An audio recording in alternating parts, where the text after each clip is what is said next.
नासिन government campus high school Bulri Shah Karim में 10वीं class के शागिर्दनि जे मान में अलविदाई पार्टी 6 खां 8वीं क्लास के शागिर्दनि जे रिज़ल्ट अनाउंस करण वारी तकरीब मुनक़िद कई वई। रिपोर्ट कर रहे आहे अली हसन रिंद।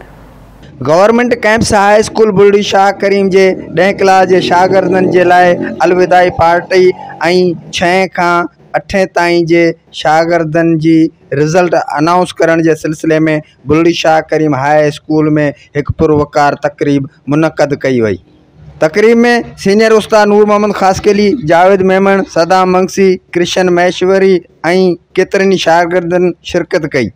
उन मौके ते 9 क्लास के शागिर्दनि 10 क्लास के शागिर्दनि के अलविदा कयो ऐं अजरकनि जा तोहफ़ा पेश कया। उन मौके ते उस्तादनि शागिर्दनि आवाज़ टीवी से ॻाल्हाईंदे चयो त 10 क्लास के अलविदाई पार्टी के हवाले सां आहे ऐं 6 खां 8 ताईं या रिज़ल्ट ठही वई आहे उन हवाले सां आहे। अल्हम्दुलिल्लाह ॾाढो बहितरीन प्रोग्राम आहे। असां पंहिंजे नंढड़ा ॿार जेके था वञनि पिया असां उनखे चवंदासीं त वञी करे पंहिंजी वधिक मेहनत कंदा। जो प्रोग्राम 10 क्लास जी अलविदाई पार्टी ऐं 6 खां 8 क्लास जी रिज़ल्ट अनाउंसमेंट ऐं पोजीशन खणंदड़ शागिर्दनि के इनाम ॾियण के हवाले सां आहे।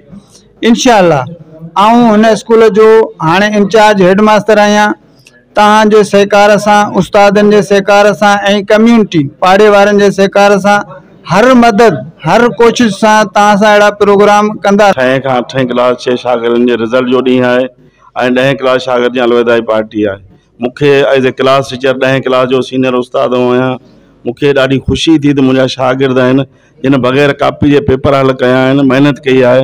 इहो हिकिड़ो एज़ ए उस्ताद मुंहिंजे लाइ हिकिड़े वॾे में वॾी ऑनर जी ॻाल्हि आहे। 10 वारनि खे अलविदाई पार्टी 6 खां 8 ताईं रिज़ल्ट अनाउंस कई आहे। इंशाअल्लाह 10 वारनि सां असां 5 साल सुठे तरीक़े सां हलिया। असां पंहिंजी महिनत कई, हुननि पंहिंजी कोशिशुनि जूं कामयाबी रंग लाथा। इंशाअल्लाह फर्स्ट ईयर में भी कामयाब थी पंहिंजी मंज़िलुनि खे अॻियां कामयाब कंदा ऐं इहो शौर इन्हनि खे 6 वारनि खां वठी 8 10 ताईं महिनत करे 8 वारनि जो रिज़ल्ट अनाउंस कईसीं ऐं उन सां गॾो गॾु अलविदाई पार्टी बि 10 वारनि जी कईसीं। तमामु बहितर थियो ऐं जेको तो जिन फर्स्ट पोजीशन खई, सेकंड खई, थर्ड खई, उन्हनि में इनाम तक़सीम कयासीं ऐं इन सां इंशाअल्लाह छोकरनि में शऊर पैदा थींदो ऐं आईंदे लाइ भी मेहनत उन्हनि जी जारी ऐं सारी रहंदी। असांजी दुआ आहे हर हंधि हर जगह ते छोकरा कामयाब। जीअं त अॼु असांजी गवर्नमेंट बॉयज़ कैंपस स्कूल में अलविदाई पार्टी मल्हाई पई वञे ऐं अल्लाह जो शुक्र आहे तमामु बेहतरीन पार्टी असांजे उस्तादनि मुनक़द कई आहे। 9 क्लास जे शागिर्दनि तमामु घणी महिनत आहे जिन असांजे लाइ पार्टी मुनक़द कई आहे ऐं असांजे उस्तादनि जा अणगणिया एहसान आहिनि असांजे मथां जो असांखे एतिरी ज़बरदस्त महिनत करे पढ़ायो आहे ऐं इंशाअल्लाह साईं वारा असां महिनत करे इंशाअल्लाह उस्तादनि जो ऐं स्कूलनि जो नालो रोशन कंदासीं। जीअं त अॼोको प्रोग्राम जो सिलसिलो असां 10 क्लासनि खे अलविदाई पार्टी जो ऐं उन सां गॾो गॾु 6 7 8 खे रिज़ल्ट अनाउंस जो प्रोग्राम ॾिनो वियो आहे ऐं असांखे ख़ुशी आहे ऐं ॾुख बि आहे। स्कूल मां वञी रहिया आहियूं ऐं अॻियां पंहिंजी ज़िंदगी ठाहींदासीं। 2 साल रहिया आहिनि फर्स्ट एंड थर्ड हुन में असां महिनत कंदासीं। कैमरामैन बरकत अली रिंद सां गॾु अली हसन रिंद, आवाज़ न्यूज़, बुरड़ी शाह करीम।